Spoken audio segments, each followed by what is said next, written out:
ಮೊದಲನೇದಾಗಿ ಅಧ್ಯಕ್ಷರಾಗಿದ್ದೀರಲ್ಲ ಸರ್? ಎರಡನೇ ಕಾರ್ಯಕ್ರಮ 2 ವರ್ಷ.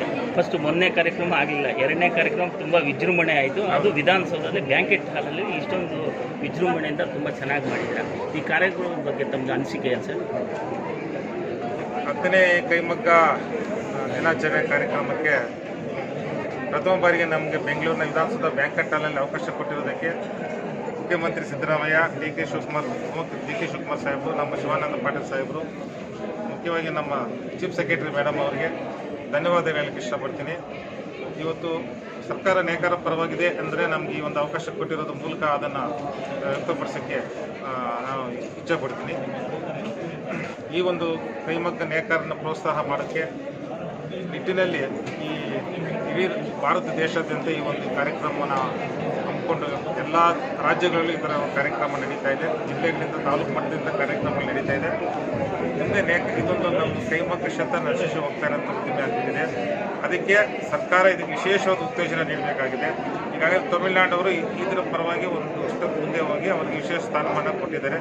ನಮ್ಮ ರಾಜ್ಯದಲ್ಲೂ ಅಷ್ಟೇ ನೇಕಾರಿಕೆ ಉಳಿಸಬೇಕಾಗಿದೆ. ನಾವು ಮಹಾತ್ಮ ಗಾಂಧಿಯವರ ಕಣ್ಣಂತ ಕನಸು ಸರ್ಕಾರ ನೇಕಾರ ಸ್ವದೇಶಿ ಚಳವಳಿ ಜ್ಞಾಪಕಾರ್ಥವಾಗಿ ಮಾಡ್ತಾ ಇರುವಂಥ ಈ ಒಂದು ಕೈಮಗ್ಗ ದಿನಾಚರಣೆ ಇವತ್ತು ಅತ್ಯಂತ ಯಶಸ್ವಿಯಾಗಿ ನಡೆದಿದೆ ಅಂದರೆ ಎಣ್ಣೆ ಮಾತಿಲ್ಲ. ಬಟ್ ನಮ್ಮ ಇನ್ನೊಂದು ಹೆಮ್ಮೆಯ ವಿಷಯ ಅಂದರೆ ನಮ್ಮ 31 ಜಿಲ್ಲೆಯಿಂದ ಎಲ್ಲ ಜಿಲ್ಲೆಗಳಿಂದ ನೇಕಾರರು ಬಂದಿದ್ದಾರೆ. ತುಂಬ ಜನ ವಿಧಾನಸೌಧ ನೋಡಿರಲಿಲ್ಲ, ಇವತ್ತು ವಿಧಾನಸೌಧ ನೋಡಿದ್ದಾರೆ, ಅವರು ಹೆಮ್ಮೆ ಪಡ್ತಾ ಇದ್ದಾರೆ. ಇದು ಮುಂದಿನ ದಿವಸಗಳಲ್ಲೂ ಸಹ ಇದು ಎಲ್ಲರಿಗೂ ಇದು ಶಕ್ತಿ ಸೌಧ ಎಲ್ಲರಿಗೂ ಅವಕಾಶ ಕಲ್ಪಿಸ್ಕೊಟ್ಟು ಇಲ್ಲಿ ಏನಾದರೂ ಆಶ್ವಾಸನೆಗಳು ಕೊಟ್ಟರೆ ಕಾರ್ಯರೂಪಕ್ಕೆ ಬರುತ್ತೆ ಅಂತ ಭರವಸೆ ನಮಗಿದೆ. ಆ ನಿಟ್ಟಿನಲ್ಲಿ ನಾವು ಈ ಒಂದು ಕಾರ್ಯಕ್ರಮಕ್ಕೆ ಇಲ್ಲಿ ಉತ್ತೇಜನ ಮಾಡಬೇಕು ಅಂತ ನಿಟ್ಟಿನಲ್ಲಿ ನಾವು ಮಾಡಿದ್ದೀವಿ. ಖಂಡಿತ ಇದು ನಮ್ಮ ಟೆಕ್ಸ್ಟೈಲ್ ಮಿನಿಸ್ಟರ್ ಸಾಹೇಬರು ಹೇಳಿದ್ದಾರೆ, ಇಲ್ಲಿ ಭರವಸೆಗಳು ಏನೇನಿದೆ ನೇಕಾರರಿಗೆ ನಿರಂತರ ಉದ್ಯೋಗ ಕೊಡೋ ನಿಟ್ಟಿನಲ್ಲಿ ವಿವಿಧ ಇಲಾಖೆಗಳ ಬಟ್ಟೆಗಳನ್ನು ನಾವು ಕೈಮಗ್ಗ ಜವಳಿಗೆ ಮಾಡೋದ್ರ ನಿಟ್ಟಿನಲ್ಲಿ ಕಾರ್ಯಪ್ರವೃತ್ತ ಚೀಫ್ ಸೆಕ್ರೆಟರಿಗೆ ಡೈರೆಕ್ಷನ್ಸ್ ಕೊಟ್ಟರು ಮಾತಾಡಬೇಕು ಅಂತ ಹೇಳಿದರು. ಅದನ್ನು CM ಮತ್ತು DCM ಲೆವೆಲ್ ಚೀಫ್ ಸೆಕ್ರೆಟರಿ ಒಂದು ಮೀಟಿಂಗ್ ಮಾಡಿ ಸಂಪೂರ್ಣವಾಗಿ ಜವಳಿ ಇಲಾಖೆಗೆ ವರ್ಗಾಯಿಸಿದ್ರೆ ಇಡೀ ರಾಜ್ಯದ ಜವಳಿ ಇಲಾಖೆ ನೇಕಾರರ ಹಸನಾಗೋದ್ರಲ್ಲಿ ಎಣ್ಣೆ ಮಾತಿಲ್ಲ. 23-24 ಎಷ್ಟೊಂದು ಸರ್ಕಾರ ಅನುದಾನ ಬಂದಿತ್ತು ಹೇಳಿದ್ರು. 23-24 ಸರ್ಕಾರ ಎಷ್ಟು ಅನುದಾನ ಬಂದಿತ್ತು ಹೇಳಿ. 23-24ರಲ್ಲಿ ಕಳೆದ ಸಾಲಿಗಿಂತ ನಮಗೆ ಕಮ್ಮಿನೇ ಬಂದಿದೆ. ಯಾಕಂದರೆ ಈಗ ಬರ್ತಾ ಇರುವಂಥ ಅನುದಾನ ಬರೀ ಪವರ್ ಸಬ್ಸಿಡಿಗೆ, ಆಮೇಲೆ ನೇಕಾರ ಸನ್ಮಾನ ಯೋಜನೆಗೆ 60% ಹೋಗ್ತಾ ಇದೆ. ಸ್ಕೀಮ್ಗಳು ಇಂಪ್ಲಿಮೆಂಟ್ ಮಾಡೋಕ್ಕೆ ನಮ್ಗೆ ದುಡ್ಡು ಕಡಿಮೆ ಬರ್ತಾ ಇದೆ. ಅದನ್ನು ನಾನು ಪ್ರಸ್ತಾಪ ಮಾಡಿದ್ದೀನಿ, ಭಾಷಣದಲ್ಲಿ ಮಾಡಿದ್ದೀನಿ. ಅದು ನಮ್ಮ ಮಿನಿಸ್ಟ್ರು ಒಪ್ಪಿದ್ದಾರೆ. ಅದು ನಮ್ಗೆ ಹೆಚ್ಚಿನ ಅನುದಾನ ಕೊಡಬೇಕು ನಿಟ್ಟಿನಲ್ಲಿ ನಾವು ತಮಿಳುನಾಡು, ಗುಜರಾತ್ ಕಂಪೇರ್ ಮಾಡಿದ್ರೆ ಭಾಳ ಕಮ್ಮಿ ಇದೆ ನಮ್ಮದು. ಅದಕ್ಕೋಸ್ಕರ ನಾವು ಅದನ್ನು ಚೀಫ್ ಸೆಕ್ರೆಟರಿ ಮೀಟಿಂಗ್ ಮಾಡಿ ಅದಕ್ಕೆ ಹೆಚ್ಚಿನ ರೀತಿಯ ಪ್ರೋತ್ಸಾಹ ನೀಡಬೇಕಂತ ನಾವು ಒತ್ತಾಯ ಮಾಡಿ. ಸರ್ಕಾರಕ್ಕೆ ನಿಮ್ಮ ಬೇಡಿಕೆಗಳೇನು ಸರ್ ಸದ್ಯಕ್ಕೆ? ನಮ್ಮ ಮುಖ್ಯವಾಗಿ ಬೇಡಿಕೆ ಅಂದರೆ ಈಗ ನಮ್ಮ ಈ ನಶೆ ಹೋಗ್ತಾ ಇರೋ ಉದ್ಯಮಿಯನ್ನು ನಿರಂತರವಾಗಿ ಬೆಳೆಸಬೇಕಂದ್ರೆ ಕನಿಷ್ಠ ನರೇಗಾ ಯೋಜನೆಯಲ್ಲಿ ಕೂಲಿ ಸಿಗುತ್ತಲ್ಲ ಅದಕ್ಕಿಂತಲೂ ಕಮ್ಮಿ ಆಗಿಬಿಟ್ಟಿದೆ ನಮ್ಮ ಮಗದ ಕೆಲಸದಲ್ಲಿ ಕೂಲಿ. ಅದಕ್ಕೆ ಮೇಲ್ಪಟ್ಟು ಅದಕ್ಕೊಂದು ಕಾನೂನು ತರಬೇಕು.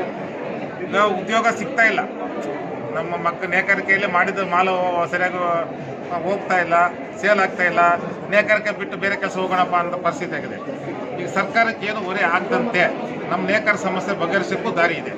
ಅದು ಏನು ಗೊತ್ತಾ, ಬೇರೆ ಇಲಾಖೆಗಳಲ್ಲಿ ಇದೆಯಲ್ಲ, ಶಿಕ್ಷಣ ಇಲಾಖೆ, ಸಮಾಜ ಕಲ್ಯಾಣ ಇಲಾಖೆ, ಅವು ಟೆಂಡರ್ ಯಾಕೆ ಮಾಡಬೇಕು?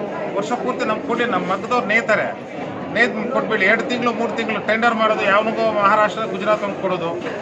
ಏನೇ ಮಾಡಿದ್ರು ಸರ್ಕಾರದ ಯೋಜನೆಗಳನ್ನು ಕರ್ನಾಟಕದವ್ರಿಗೆ ಮಾತ್ರ ಮಾಡಬೇಕು, ಹೊರ ರಾಜ್ಯವ್ರು ಟೆಂಡರ್ ಆಗಬಾರ್ದು ಅನ್ನೋದು ಕಾನೂನು ತಿದ್ದುಪಡಿ ಆಗಬೇಕು. ಟೆಂಡರ್ ಪದ್ಧತಿನೇ ರದ್ದುಪಡಿಸಬೇಕು.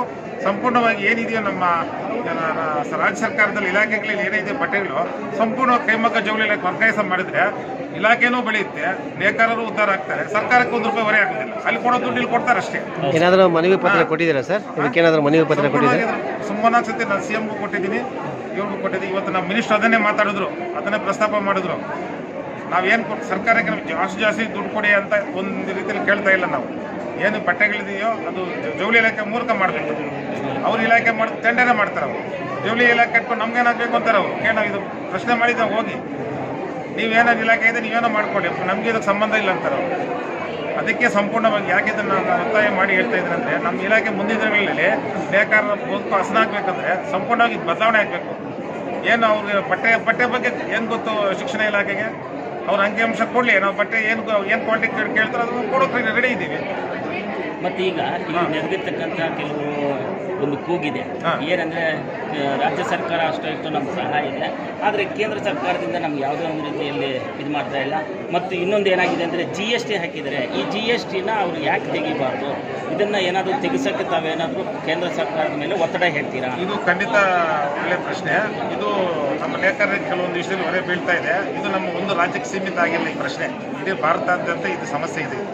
ಇದ್ರ ನಿಟ್ಟಿನಲ್ಲಿ ಈಗ ನಿರ್ಮಲಾ ಸೀತಾರಾಮನ್ ನಮ್ಮ ಮೇಡಮ್ ಅವ್ರಿಗೆ ನಮ್ಮ ರಾಜ್ಯಕ್ಕೆ ಬಂದಾಗ ಒಂದು ಮನವಿಯನ್ನು ಕೊಟ್ಟಿದ್ದೀವಿ, ಇದೆಲ್ಲ ಟ್ಯಾಕ್ಸ್ ಎಲ್ಲ ತೆಗಿಬೇಕು ಅಂತ.